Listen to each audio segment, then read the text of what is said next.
নমস্কার বন্ধুরা, কেমন আছো সবাই? আশা করি সবাই ভালো আছো। মাই সিম্পল লাইফস্টাইল আইডি ব্লগ চ্যানেলে তোমাদের আরও একবার স্বাগত জানাই।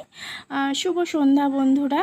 তো আজকে হচ্ছে আমাদের রান্না পুজো, হচ্ছে ভাদ্র মাসের সংক্রান্তি দিনের আগের দিন। তো আমাদের রান্না পুজো হয়, তো অনেকের হয়, অনেকের রান্না পুজো থাকে, অনেকের থাকে না। যাদের থাকে তারা তো জানে। তো সারা রাত ধরেই প্রায় রান্না হয়। আমাদের এখানে হয় প্রায় 1টা-1:30 বেজে যায় সবার রান্না শেষ হতে, জানো তো।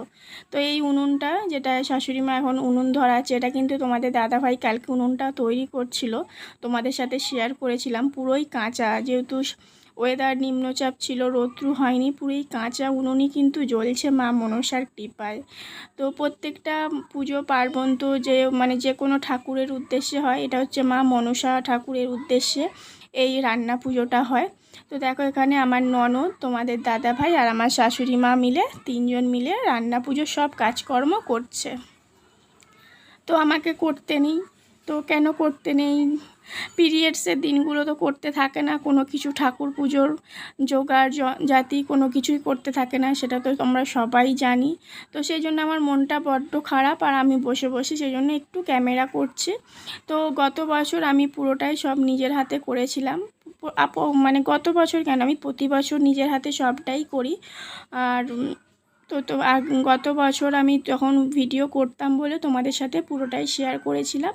তো এবছরে নিজের হাতে করতে পারছি না, তাই মন খারাপ, তাই জন্য পুরোটা শেয়ার করিনি। তো একটু একটু তোমাদের সাথে তুলে রেখেছিলাম শেয়ার করব বলে। তো ননদের শরীর অসুস্থ থাকার জন্য ননদ বেশ কিছুদিন এখানে ছিল, তো এখন একটু ভালো আছে। তো সেই জন্য শাশুড়ি মা বললে যে তোমাকে যেকালে করতে নেই, তাহলে আমরাই করবো ওখানে। তো আমি করলে আর কি ঠাকুরকে আর দেওয়া যেত না, সেটা সবার এমনি খাওয়া হতো, ঠাকুরকে দেওয়া যেত না। তো ননদ আর শাশুড়ি মা ছিল বলে ওরা করলো, সেই জন্য ঠাকুরকে দেয়া হলো। আর যাই হোক, ওরা ছিল বলে করলো, তো সেটাই তোমাদের সাথে শেয়ার করছি। আর ননদকেও একটু দেখালাম। ননদ বলছে, হ্যাঁ আমি এরকম অবস্থা হয়ে আছি, তুমি ক্যামেরা করছো, কী হবে, কিচ্ছু হবে না।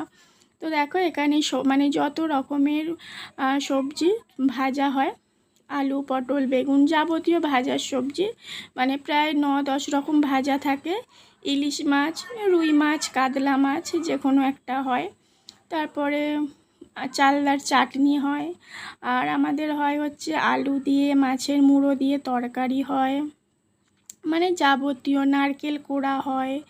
আমাদের পায়েসও আছে, কিন্তু পায়েসটা শাশুড়ি মা তোলেনি।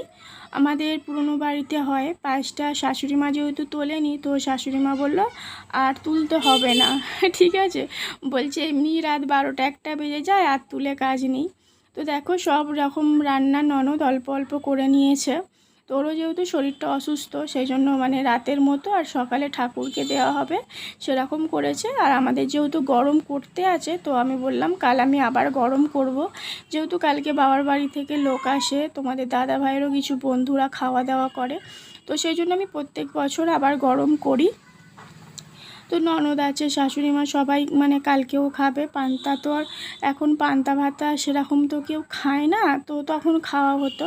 তো এই যে ঠাকুরের জন্য দেখো আলাদা করে তোলা হচ্ছে, সেটা কিন্তু আমরা সকালে সেটা ঠাকুরের প্রসাদ হিসাবে সবাই কিন্তু সকালেই পান্তা ভাত খাবো। তো এটাই কালকে খাওয়া হয়, যারা গরম করে করে, যারা করে না করে না। তো আমাদের যত ভাত হয়, সব ভাতগুলো একটা একটা কলা পাতার মধ্যে রেখে, আমাদের 2 হাঁড়ি ভাত হয়েছে, ওই 2 হাঁড়ি ভাত একটা পাতার মধ্যে ঢেলে নিয়ে ঠান্ডা করে, ওই প্রথমে যে ছোট হাঁড়িটা, ওই হাঁড়িটাই তোলা হয়েছে, ওটা হচ্ছে কালকে মা মনসাকে দেওয়া হবে। আর বড় হাঁড়িটা রাখা হলো, ওটা সবাইকে অল্প অল্প দেওয়া হবে, দিয়ে এবার গরম ভাত হলে তখনও খাওয়া হবে। ওই অল্প অল্প পান্তা ভাত সবাইকে দেওয়া হবে। আর এই যে দেখো, যত রকমের রান্না সব প্রথমে তখন কাউকে না দিয়ে প্রথম ঠাকুরের জন্য আগে তুলে রাখা হচ্ছে। এটা কালকে সকালে আগে দেওয়া হবে, তারপরে সবাইকে খেতে দেওয়া হবে। এটা আমাদের যা রান্না হয় সেটা 3 ভাগ করতে হয়। একটা মা মনসার জন্য যে ছোট্ট হাঁড়িটায় ভাত রাখা হলো, ওই হাঁড়িটার মধ্যে একটা রাখা হবে, ওটা মা মনসা। আর হচ্ছে আমাদের যে পূর্বপুরুষ যারা গত হয়েছেন, তাদের উদ্দেশ্যে ওই ভাতটা রাখা হচ্ছে। ওটা সকালে ওই আমাদের যারা গত হয়েছে, আমাদের পূর্বপুরুষদের তাদের, আর মা মনসাকে ওই ভাতটা দেওয়া হবে। আর বড় হাঁড়ির ভাতটা ওটা এবারে পুজোর পরে সবাইকে প্রসাদ হিসাবে দেওয়া হবে, আর একটা ভাগ করা হবে, সেটা আমরা আজকে রাতে খাওয়া হবে। তো দেখো ননদ সেই হিসাবে 3 রকম পাট করে সব রকম ভাগ করে নিচ্ছে। তো তারপরে এবারে আমরা খাওয়া দাওয়া করব। তো খাওয়া দাওয়া বলতে ননদ আছে, আর আছে আমার মেজো ননদ আসবে, মেজো ননদের ছেলে আসবে।